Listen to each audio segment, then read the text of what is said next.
Welcome back to This Explainer. Today, we're unpacking a really fascinating guide from Happywise called We Are Made of Others. Look, we need to talk about this massive myth in our professional culture, this whole idea that absolute independence is the ultimate virtue. You know the type, right? The self-made pro who did it all on their own, the leader who magically always has all the answers. But let's be real. Needing others? It's not a weakness. Interdependence isn't some flaw we need to fix, it's literally just reality. So today, we're going to look at the actual science behind why accepting this and practicing a bit of calibrated humility is a total game changer for your growth and success. Neuroscientist Rick Hansen really hit the nail on the head here. He says, we are all dependent beings. Accepting it does not make us weak, it makes us honest.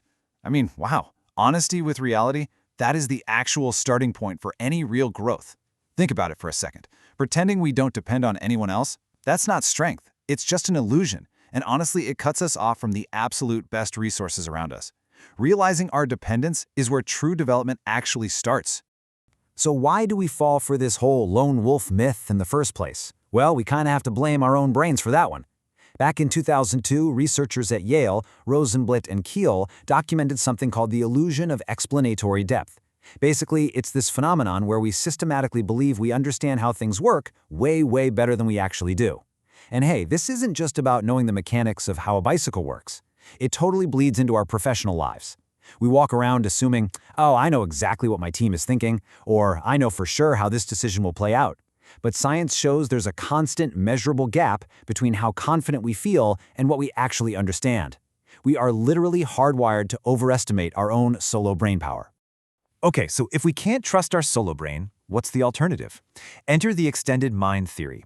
This was proposed by Andy Clark and David Chalmers back in '98, and it's absolutely fascinating. They argue that our minds don't actually stop at the physical boundaries of our skulls. Crazy, right? Our cognitive system actually extends outwards, into our environments, our tools, and crucially, into other people. Think about the last time you thought out loud with a colleague and reached a breakthrough you never would have found alone. Or when someone gave you feedback that just totally exposed a blind spot. In those moments, you are literally using an extended mind. So the takeaway here?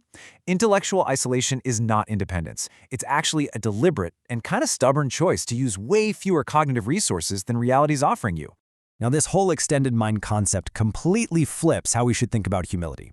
A lot of the time, humility gets a bad rap. It gets misunderstood as a lack of ambition or just, self-deprecation, that whole, oh, I know nothing, everyone else is smarter than me.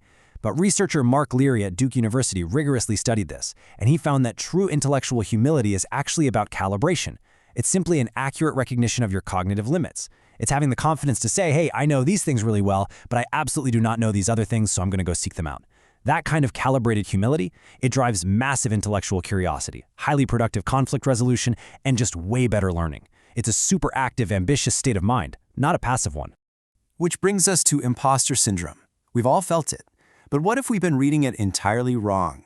Rick Hansen talks about how our lives basically hang on 10,000 fragile threads. We're talking about the circumstances of our birth, our historical moment, just pure lucky timing. The whole shebang of things completely outside our control that pushed us toward success. Normally, we read imposter syndrome defensively, right? Like, oh no, they're going to find out I'm a fraud and I'm not good enough. But try a transformative reading instead. What if imposter syndrome is actually just your brain accurately perceiving your dependence on others? If we reinterpret that feeling as, wow, I am aware of how much I've received and how many conditions contributed to getting me here, it completely changes the game. It replaces that paralyzing fear of incompetence with this really sustainable, honest sense of gratitude. So how do we actually put this into practice? Well, the guide lays out 4 main pillars for what they call intentional interdependence. First up is plus being. This is all about practicing awareness, just acknowledging that invisible network of people your success depends on, and doing it without an ounce of shame. Next is plus we. Edgar Schein from MIT Sloan calls this humble inquiry. It's the art of asking genuine questions instead of always needing to be the one with the answers. It builds incredibly authentic collaboration. The third pillar is plus discipline. Cultivating this mindset has to be a daily practice. Why? Because the second we get stressed, our brains naturally slam shut and crave cognitive closure. And finally, plus positive chemistry. This is so cool. Recognizing our interdependencies actually gives us a biological reward. It literally activates dopamine and oxytocin in the brain. We are biologically wired to connect.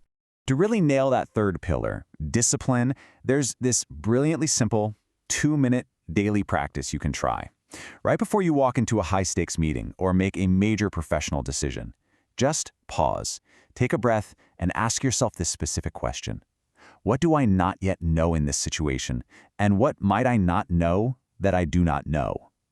Just jot down 2 or 3 quick answers. Honestly, the point here isn't to solve the entire puzzle right there on the paper. The goal is just to force your cognitive system to open up before you slip into an automatic, stressed-out response. It's a perfect way to prime your extended mind. And the incredible thing is, fully embracing this interdependence nourishes literally every dimension of our energy. On a physical level, realizing how much we depend on basics like sleep, breathing, and food naturally fosters way better self-care. Emotionally, accepting that we need others drastically cuts down the heavy biological cost of pretending we're invincible. Mentally, accepting that the absolute best thinking is distributed means you create a richer cognitive system for yourself with way fewer blind spots. And spiritually, seeing yourself as a vital part of this vast, interconnected network just produces a really profound, grounded sense of belonging. Which brings us right to our final takeaway. Ultimately, we are made of others. Our very thoughts are built together with the people around us. When we finally strip away that exhausting myth of the perfectly independent, self-made professional, we don't expose weakness, not at all.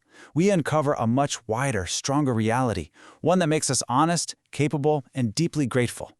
If you want to dig a little deeper into these practices, definitely shoot an email to the creators at hello@happywise.it or just check out their platform at app.happywise.it. But before we wrap up, I want to leave you with this to chew on today. What is one fragile thread of your own success that you could sincerely thank someone else for right now?